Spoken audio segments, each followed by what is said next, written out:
I didn't get an answer out of John. Until we got back in his basement when he said he saw a man. Probably mid-40s.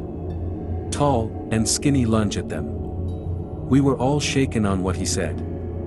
John also told us that he was sure he saw another person laying down in a pool of blood in there.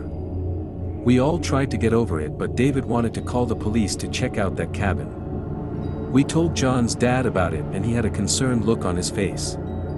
He also got mad at us for going in the woods, but he called the police eventually. 20 minutes later, like 10 state troopers and a search team came and went into that cabin. What they told us they found made my blood run cold.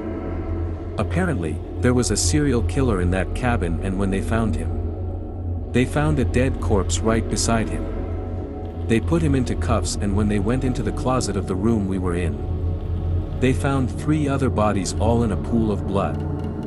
The victims were identified, but I never got their names. The scariest part is that me and Tucker were just feet away from 3 dead bodies. All 4 of the poor victims got stabbed by a foot-long knife they later recovered. This happened 7 years ago today. 7 years ago was the scariest day of my life.